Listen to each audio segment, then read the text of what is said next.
اللہم صلی وسلم۔ السلام علیکم، اسلام اینڈ پاکستان یوٹیوب چینل کے پیارے دوستوں، آج ہم سنیں گے محراب مریم کے بارے میں کہ محراب مریم کیا چیز تھی، اور اس واقعے کے اندر ہم یہ بھی سنیں گے کہ بی بی مریم کو سردیوں کے پھل گرمیوں میں اور گرمیوں کے پھل سردیوں میں اللہ پاک کی طرف سے کس وجہ سے ملتے تھے، اور آپ کو یہ کرامت حاصل کس طرح ہوئی۔ جی ہاں، یہ ہم مکمل واقعہ سنیں گے۔ واقعہ سننے سے پہلے اگر ابھی تک آپ نے ہمارے چینل کو سبسکرائب نہیں کیا تو برائے کرم سبسکرائب فرما لیں اور بیل آئیکن کے بٹن کو بھی پریس کر لیں تاکہ ہماری ہر نئی آنے والی آڈیو یا ویڈیو سب سے پہلے آپ تک پہنچے۔ چلتے ہیں واقعے کی طرف۔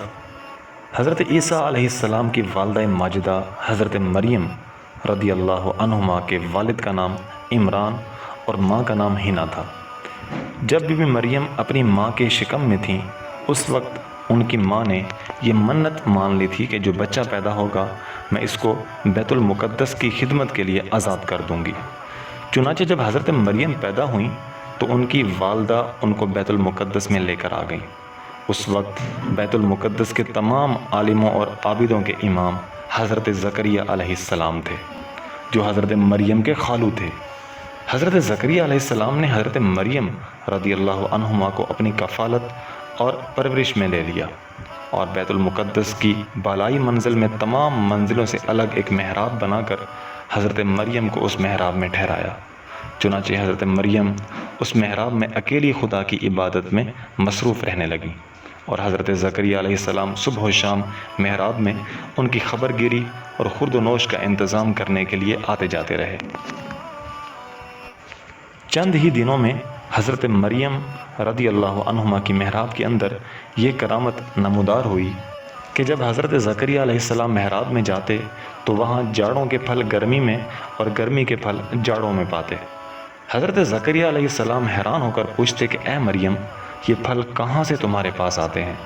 تو حضرت مریم رضی اللہ عنہما یہ جواب دیتی کہ یہ پھل اللہ کی طرف سے آتے ہیں، اور اللہ جس کو چاہتا ہے بلا حساب روزی عطا فرماتا ہے۔ حضرت زکریہ علیہ السلام کو خداوند قدوس نے نبوت کے شرف سے نوازا تھا، مگر ان کی کوئی اولاد نہیں تھی اور وہ بالکل ضعیف ہو چکے تھے۔ برسوں سے ان کے دل میں فرزند کی تمنا موجزن تھی، اور بارہا انہوں نے گڑ گڑا کر خدا سے اولاد نارینہ کے لیے دعا بھی مانگی تھی، مگر خدا کی شان بے نیازی کے باوجود اس کے اب تک کہ ان کی کوئی فرزند نہیں ملا۔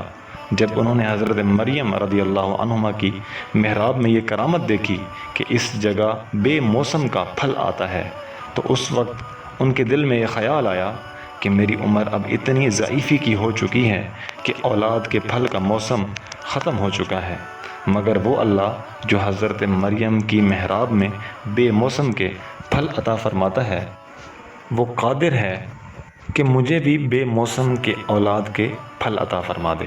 چنانچہ آپ نے محراب مریم میں دعا مانگی، اور آپ کی دعا مقبول ہو گئی، اور اللہ تعالیٰ نے بڑھاپے میں آپ کو ایک فرزند عطا فرمایا جن کا نام خداوند عالم نے یحییٰ رکھا، اور اللہ تعالیٰ نے ان کو نبوت کا شرف بھی عطا فرمایا۔ قرآن مجید فرقان حمید میں خداوند قدوس نے اس واقعے کو اس طرح بیان فرمایا: کلما دخل علیہا زکریا المحراب وجد عندہا رزقا قال یا مریم انا لک ھذا قالت هو من عند اللہ ان اللہ یرزق من یشاء بغیر حساب ہنالک دعا زکریا ربہ قال رب ھب لی من لدنک ذریۃ طیبہ انک سمیع الدعاء فنادته الملائکۃ وهو قائم یصلی فی المحراب ان اللہ یبشرک بیحییٰ مصدقا بکلمۃ من اللہ وسیدا وحصورا ونبیا من الصالحین۔ ترجمہ کنز الایمان۔ جب زکریا اس کے پاس اس کی نماز پڑھنے کی جگہ جاتے، اس کے پاس نیا رزق پاتے، کہا اے مریم یہ تیرے پاس کہاں سے آیا؟ بولی وہ اللہ کے پاس سے ہے، بے شک اللہ جسے چاہے بے گنتی دے۔ یہاں پکارا زکریا نے اپنے رب کو، بولا اے رب میرے، مجھے اپنے پاس سے دے ستھری اولاد، بے شک تو ہی ہے دعا سننے والا۔ تو فرشتوں نے اسے آواز دی اور وہ اپنی نماز کی جگہ کھڑا نماز پڑھ رہا تھا۔ بے شک اللہ آپ کو مزدہ دیتا ہے کہ یحییٰ کا، جو اللہ کی طرف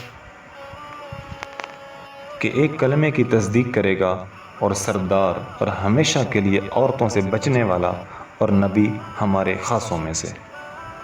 اس واقعے سے عبرت کی بہت سی تجلیاں ملتی ہیں جن سے ہر مسلمان کو سبق حاصل کرنا بہت ضروری ہے۔ اس واقعے سے معلوم ہوا کہ حضرت مریم رضی اللہ عنہما صاحب کرامت اور مرتبہ ولایت پر فائز ہیں، کیونکہ خدا کی طرف سے ان کی محراب میں پھل آتے تھے، اور وہ بھی جاڑوں کے پھل گرمی میں اور گرمی کے پھل جاڑوں میں۔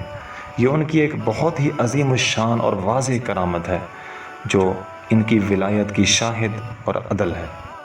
اس واقعے سے یہ بھی ثابت ہوا کہ اللہ والے یا اللہ والیاں جس جگہ عبادت کریں وہ جگہ اس قدر مقدس ہو جاتی ہے کہ وہاں رحمت خداوندی عز و جل کا نزول ہوتا ہے، اور وہاں پر دعائیں مقبول ہوا کرتی ہیں، جیسا کہ حضرت زکریا علیہ السلام کی دعا محراب مریم میں مقبول ہوئی، حالانکہ وہ اس سے پہلے بیت المقدس میں بار بار یہ دعا مانگ چکے تھے، مگر ان کی مراد پوری نہیں ہوئی تھی۔